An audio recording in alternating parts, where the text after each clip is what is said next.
Hello, and welcome to my presentation on the life and legacy of Christina Rossetti. Born on December 5, 1830, Christina Rossetti was a poet from London, England. She was the youngest daughter of her Anglo-Italian family, with three older siblings named Dante Gabriel, Maria Francesca, and William Michael. Her father, Gabriel Rossetti, was, according to the Norton Anthology of English Literature, an exiled Italian patriot who wrote poetry and commentaries on Dante that tried to find evidence in his poems of mysterious ancient conspiracies. You got that right. It's the Dante you're thinking of, Dante's Inferno.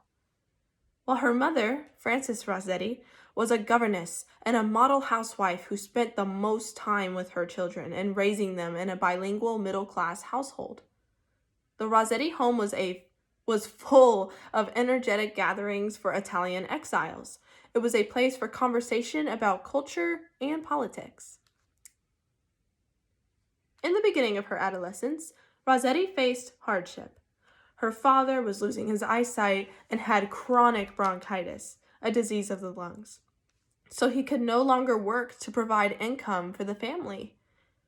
Christina was his designated caretaker. However, in the summer of 1845, she became sickly.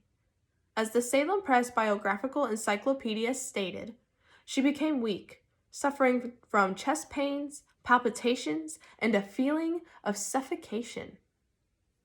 Due to the inability of multiple reputable physicians to come up with a diagnosis for her, it was concluded that she suffered from a nervous breakdown due to her blooming puberty. She would visit the beach to relieve her stress, and this would slightly improve her health. By 1847, Rossetti had written more than 40 poems. Her grandfather, Gaetano, had his own press for publication and decided to publish her work in a collection called Verses. Shortly after her publication, she joined her brother William on writing for the popular literary weekly called, bear with me if I pronounce it wrong, Athenaeum. She submitted 2 poems due to her brother Gabriel pushing her to submit them. At 17 years old, she publicly announced her passion for poetry and declared herself a poet. Love the women power here. During a time of financial instability and insecure health, Christina, her sister Maria, and their mother Frances became deeply involved in the Anglo-Catholic movement within the Church of England. From this point on, Rossetti gave up pleasures like chess, opera, and even theater for her newfound religious standards. She even refused 2 marriages due to her religious views, and one man who asked for her hand was James Collinson. She initially denied him due to his Roman Catholic proneness, but she decided to give him a chance to revere from this behavior. However, the engagement was called off in 1850 because Collinson formally converted to Roman Catholicism. From 1851 to 1854, Rossetti joined her mother in teaching school in Somerset. She was deeply depressed from the broken engagement, but wanted to help improve her family's financial status. However, it was a failure for her. Following this, her 2 grandparents and Father Gabriel passed away. In the midst of stress and loss, she never stopped writing. At 24 years old, she continued to help her mother run the household, continued her writing, and went on to do volunteer work at St. Mary Magdalene Home for Fallen Women in Highgate. She published her most famous work and her own first book called Goblin Market and Other Poems in 1862. And her writing career began to take off as she caught the eyes of famous authors like Robert Browning, Lewis Carroll, who wrote Alice in Wonderland, and more. In 1871, she was diagnosed with Graves' disease, a thyroid malfunction disease. According to the Salem Press Biographical Encyclopedia, Christina saw into print a half-dozen other religious works and 3 collected editions of earlier poems, including the best-selling Verses of 1893. After being confined to her sickbed, she alternated between expressions of brave serenity and gloom about her fate. Toward the end, her nightly screams, perhaps from pain, perhaps from spiritual anguish, disturbed her closest neighbor. She passed away from cancer on December 29th, 1894, at the age of 64. By the end of her life, Rossetti had written and published more than 1,100 poems, believe it or not. That's insane. However, none were like the star poem of her first published book, Goblin Market and Other Poems.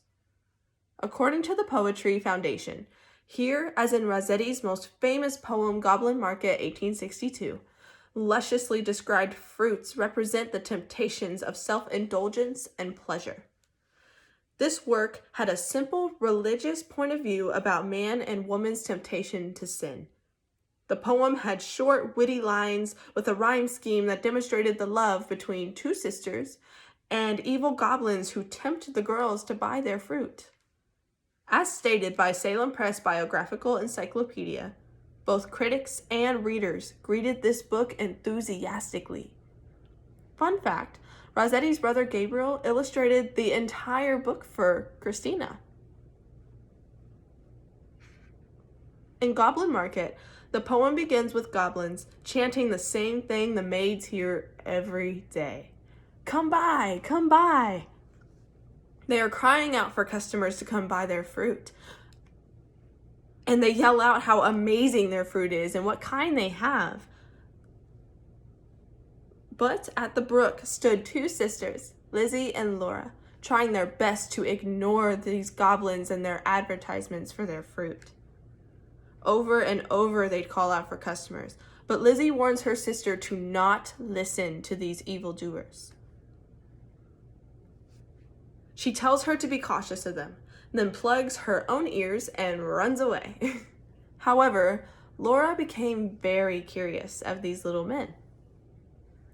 She went up to them and told them she had no money for fruit, but they offered to take a lock of her hair in exchange for fruit. So she cut her hair and bit the fruit.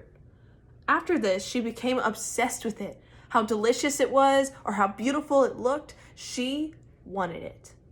However, there were side effects to the fruit she ate. Laura became depressed. Her hair was turning gray and her eyes were sunken in. On top of that, she couldn't hear the goblins chanting anymore, and this made her even more depressed. And poor Lizzie couldn't stand to see her sister so distraught, but she worried about the consequences of the goblins' intent. After Lizzie realized she couldn't let this kill her sister, she put a penny in her purse and went out in search of goblins. She found them and tossed her penny at them to get fruit. However, things changed as the goblins tried to get Lizzie to sit and have a feast with them because she denied their request, and they attacked her for it. But she would not open her mouth for any fruit to get in because then she would become like Laura.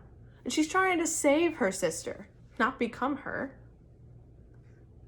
So, after the goblins became exhausted from fighting her, Lizzie got her penny and kicked their fruit to destroy it and ran home.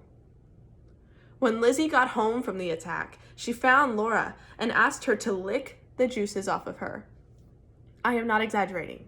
During the goblin attack, they were shoving fruit at her, so she's covered in juice, and she's convinced this will help her sister. So, after a very sexually fueled licking session, Lizzie kept an eye on her sister because she fell asleep. But Lizzie was pleased to see her sister is back to good health and her old self again by the time she woke up the next morning. The moral of this lighthearted but also very mature narrative poem is that sin will tempt you. You must defy the need for whatever this demon is telling you is good for you, because it's not good. It's a sin.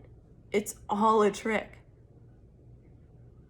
Maybe to some, this isn't relatable, but it does tell a timeless and worldwide lesson.